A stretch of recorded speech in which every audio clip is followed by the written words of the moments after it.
Cool. Am I on? On? Yes, there we go. Lovely stuff. So, welcome everyone. Good to see you all. It's a little bit weird with the headphones, I'll be honest. I feel like I'm in an episode of Black Mirror or something talking to you, but hopefully you can all hear me. I'm Greg. I'm here to talk to you today about the increasing value of a website session.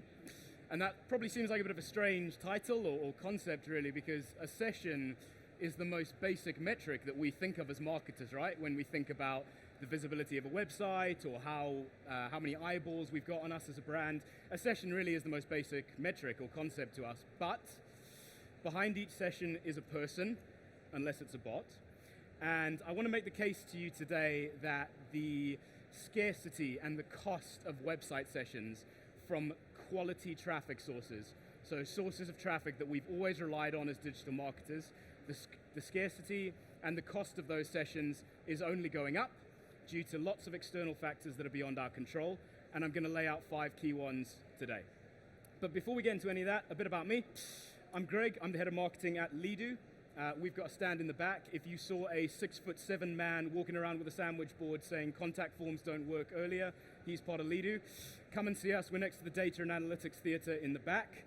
I'm not from a marketing tech background though. I spent the last 10 years working in digital agencies mostly and all different kinds of marketing agencies. So I am an agency person, relatively new at Leadu, but very much enjoying what I do now.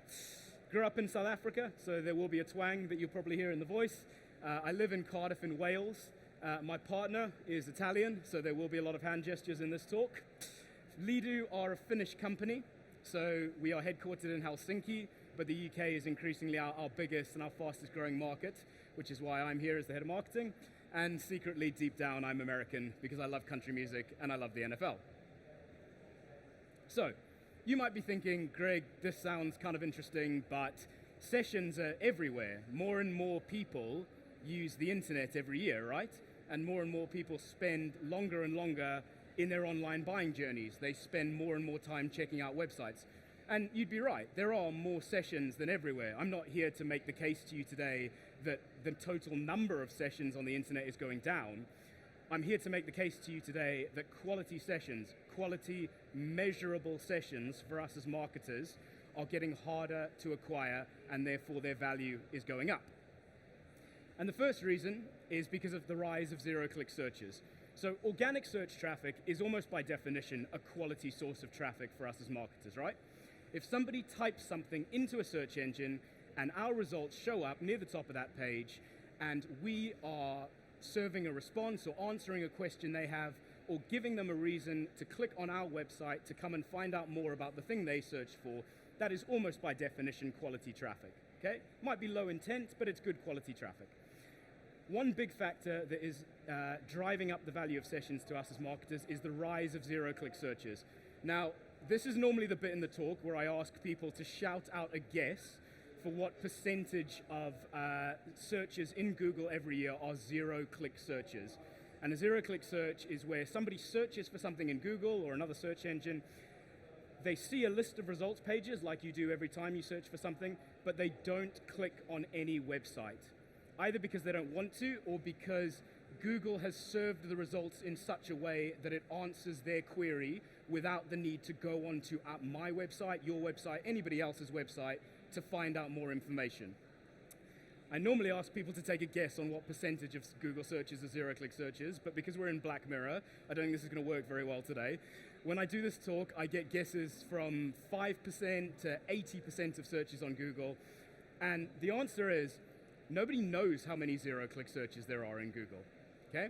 There was a big study a couple of years ago by Spark Toro. They put the number at 65% of all Google searches are zero-click that don't result in a click to a website. Another study from SEMrush a couple of years ago, different methodology, they put the number at 25%. The point here is that whatever the number is, whether it's 20, 40, 60, 80, whatever the number is, we as marketers don't know that number. There is no universal standard for what the number of zero-click searches there are in Google. I think that's very telling because we make projections and we make marketing and even business decisions based on search volumes. We look at how many people are searching for certain keywords, certain topics, and we say, I want to create content in this area, or I want to push budget towards answering these type of queries. But the sad truth is that we don't know what percentage of those searches don't end up on any website, ours or anybody else's. And very much linked to the rise of zero-click searches, the second thing that is driving up the value of sessions for marketers is the rise of AI in search engines. Now, I'm not an AI expert. It's a marketing conference in 2023. I'm sure there was 1 million talks on AI already today. I'm not here to give you an opinion one way on the rise of AI or the other. All I'm here to say is from a digital marketing point of view, someone who's looking to acquire quality traffic sessions onto my website, the rise of AI in search engines is a threat to that. Because Bing, for once, got ahead of the search engine game when Microsoft bought ChatGPT and Bing started incorporating ChatGPT into search results. All that meant was that Google, by their own admission, said we have to roll out our equivalent to this quicker than we wanted to. We have to roll out Bard in search quicker than we wanted to. And what you will see, increasingly, they're already rolling it out with things like ChatGPT in Bing or Bard in Google, is there will be vast swathes of searches that people type into search engines that are not answered with a traditional search results page anymore. People will increasingly search for things and they will not see a list of websites in the same way they used to, okay? A large language model will auto-generate a response and it will feature sources. It will say, according to this website, this might help answer your question, but they will not see the list of clickable links in the same way that they used to. And you don't have to take my word for that. You can listen to SEO experts like Aleyda Solis. If anyone works in SEO, I'm sure you know of Aleyda. She's started talking about this idea of the purge, as she calls it. This idea that there's going to be vast swathes of SEO traffic that we as digital marketers took for granted because we ranked in the first few positions of Google. That may not exist anymore. We may not get those sessions anymore because those queries may increasingly be answered by a large language model or an AI-generated piece of text. So that's the organic search side of things. The rise of zero-click searches and the rise of AI in search engines, that is potentially creating a scarcity of sessions to us from organic search traffic, which, as we've said, is already a quality source of traffic for us as marketers. And if your answer to that is, well, I get it, but I can supplement that organic traffic that I might be losing with paid traffic, you absolutely can. You'd be right in saying that, but you'll pay for it. Because search engine ads are auction-based, right? Who is willing to bid the most to have their ad show up at the top of the search engine? And the problem with an auction-based system is that as competition grows, it drives up the cost. So the global amount of dollars spent on search engine ads doubled in a 4-year time frame from 2017 to 2021. It went from 100 billion to over 200 billion in 4 years. What all advertisers globally were spending on paid search ads. That number's going to double again by 2027. It will go to 400 billion. So every year, more and more people enter the marketplace. They're willing to pay more and more of a premium to acquire those sessions from paid search traffic, and that drives up the cost for everybody. So yes, you can absolutely supplement it with paid search, but you're going to pay more and more for it, and that means the value of each individual session for you as a marketer is going to go up in terms of cost. And then we as marketers get hit with stuff like this. And I'm sure all of you have seen headlines like this. I'm sure there's been other talks today about the cookieless future and how we're all going to operate without third-party cookies. This is coming. It's coming fast, okay? Google is getting rid of third-party cookies by Q3 of next year, 2024. And you will have seen everyone from Apple to Meta to all these tech giants. They are falling over themselves to move away from cookie-based models, okay? That's why we've all had to switch from Universal Analytics to GA4 this year. Universal Analytics was a cookie-based model, GA4 is an event-based model. Google, just like every other tech giant, is really afraid of being regulated. They're really afraid of basically what happened to TikTok, getting pulled in front of the US Congress and being fined and being regulated and being told they've misused people's data. And all that means is that every tech giant wants to move away from third-party cookies, particularly when it comes to advertising. So I don't want to make this a cookie talk, but just to say that if you aren't using first-party data to build up your advertising lists, next year you will notice that you have a lot fewer targeting options than you have in the past. And to kind of give you a casual example of this, If anyone's been advertising on Facebook for the last 5, 6, 10 years, you will have noticed this in action already, right? So I remember running Facebook ads like 8 years ago, and it was the wild goddamn west. You could do whatever you wanted, okay? I could target people based on income, I could target people based on browsing habits around the internet, very niche interests, ethnicity that I as an advertiser had no business knowing, but I could do it. And then things like the Cambridge Analytica scandal happened, Meta decided to move away from using browser behavior and third-party cookies as advertising options. Apple banned the use of cross-device tracking in one of its iOS updates a couple of years ago. And all that means that if you're a Facebook advertiser now, you can't serve ads to people based on any of those preset options. You can do very general interest-based targeting, somebody who likes rugby, but you can't target me based on my income or my browsing behavior or all of the other things you used to. So when we talk about the paid side of things, we've got more and more people pumping more and more money into search ads every year. That drives up the cost. And then we as marketers are being put in this situation because of things beyond our control, where we are all going to have to adapt to this cookieless future, particularly when it comes to advertising.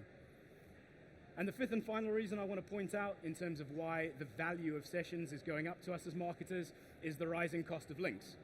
So one thing you used to be able to do, if you got really kick-ass sort of international or national PR coverage, you could have generally always been guaranteed of a steady stream of backlinks in the past. Like if you got good national PR coverage, you would get links from X number of national media outlets. Those are obviously worth their weight in gold from an SEO perspective, but you would also generally be guaranteed a pretty steady stream of good referral traffic from those links as well. Referral sessions coming onto your website. Increasingly, what we see is that media outlets won't give you backlinks by default, particularly if it's standard PR coverage, unless there's like an advertorial agreement in place or some kind of commercial agreement there. This is a study every year that an agency called Aira published. It's a state of link building report, they call it.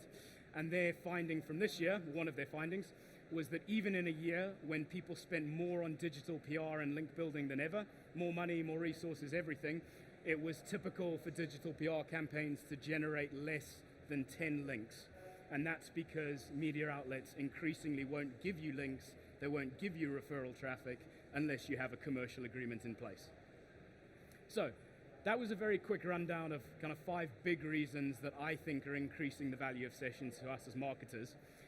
And when I talk about this, I'm really talking in economic terms, right? When we talk about the rise of zero-click searches or the rise of AI in search engines, those are increasing the scarcity of organic search traffic to us. When we talk about increasing search ad competition, that is driving up the cost of quality sessions to us as marketers.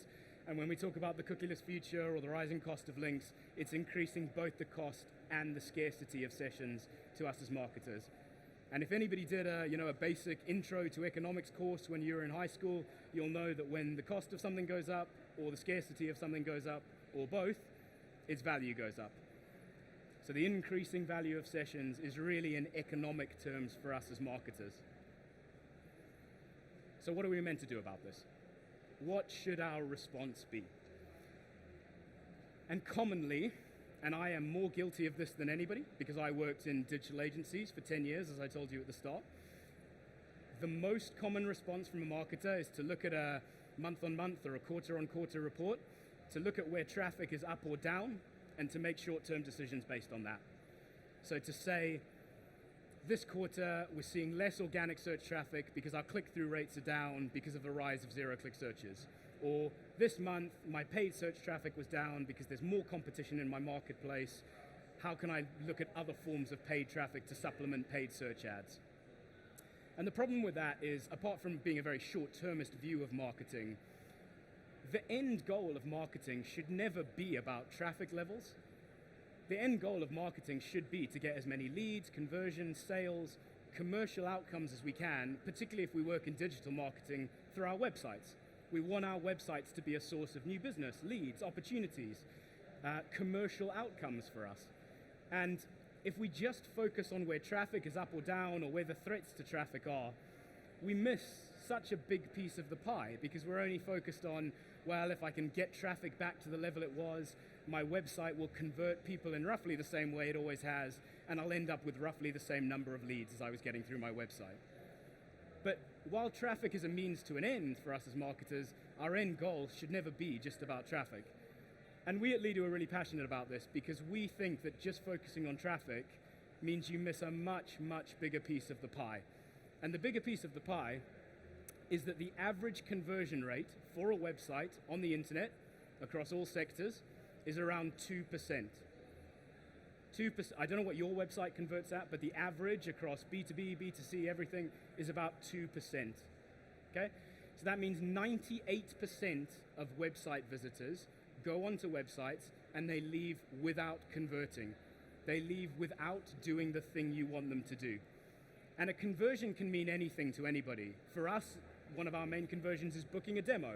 But for you, it might be downloading a PDF guide. It might be getting in touch and making a phone call with a customer service team. It might be a job application. A conversion can mean anything to anybody, but the average conversion rate on the internet is 2%. So if you're only focused on traffic and where traffic is up, where traffic is down, you are missing potentially the much bigger piece of the pie over here. So we've gotten into the weeds, we've gotten into some quite technical stuff about external factors and external threats from a digital marketing point of view. So let's take a step back. Let's imagine there is no internet. Nice, right? Internet doesn't exist. It's the 1970s, and you own a shop. You own a shop in a busy shopping center in the 1970s. No internet.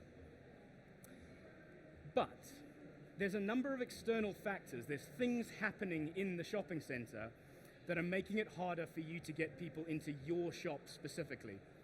So firstly, there's just more stores popping up. There's more stores popping up in the center that sell the same things that you do. Okay? The center also starts putting more and more information up on signs around the center that means that fewer people have to come into your store to ask a question. So they start putting up signs about stock levels and opening hours and what other stores sell the same things that you do.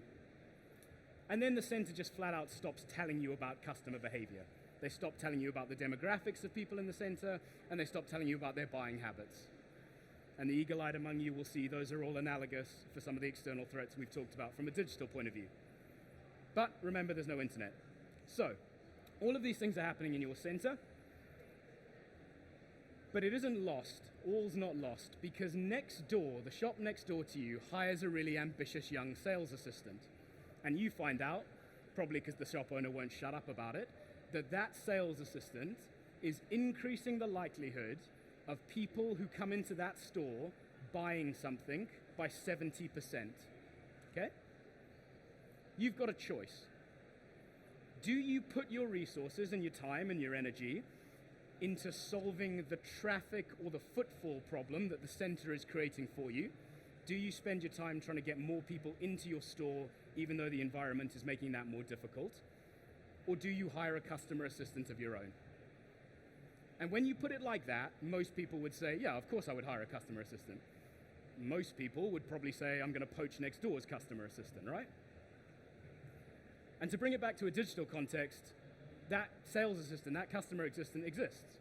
That's Leadu. And I haven't made that 70% number up.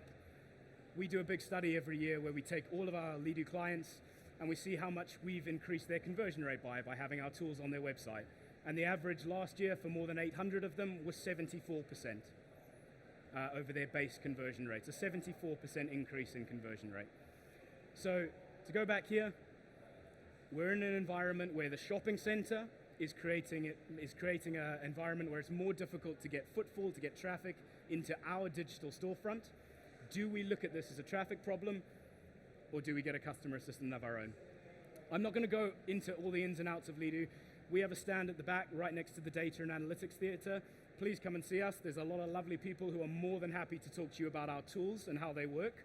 But in a nutshell, we create dynamic, interactive chatbots and content experiences on a website that funnel people towards conversion points. And on the most basic level, by doing that and by prompting people and by having personalized ways of getting people to whatever a conversion means for you, That's the most base way that we increase conversion rates on a website, and we do that through lots of kind of very interesting and tools that you wouldn't see necessarily out there on the marketplace from other suppliers. But one of the main ways that we do this, I'm sorry, this was meant to be an animated GIF, but it isn't going to work on this slide. One of the main ways that we do that is by serving really personalized experiences through our tools and our conversion paths. So for instance, with Leadu, you can set up triggers to change the prompts or the options that you show people based on what company they work for, or what industry they're in, or how many people are in their company, or if they've been to your website before.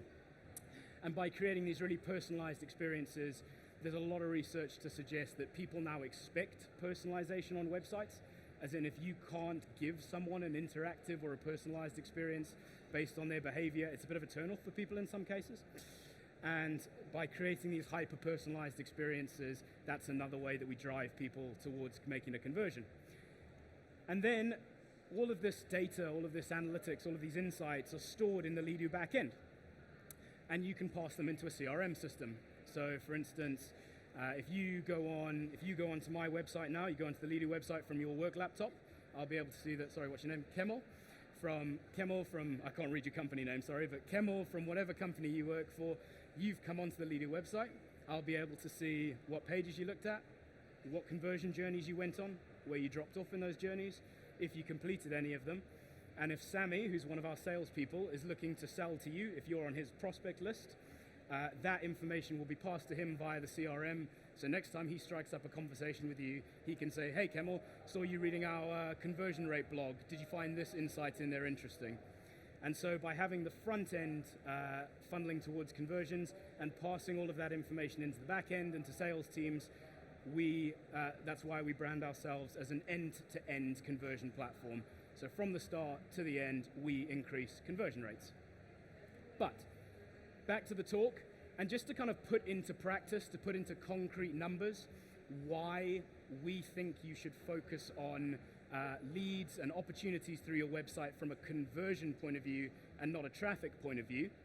If you take website A and it gets 50,000 sessions a month and it converts at around 3%, you'll get 1,500 leads a month through your website. You can lose 10,000 sessions, a fifth of your traffic, but if you increase your conversion rate from 3 to 4%, you'll get noticeably more leads. To use a more extreme example, same website, website A, 50,000, still converts at 3%.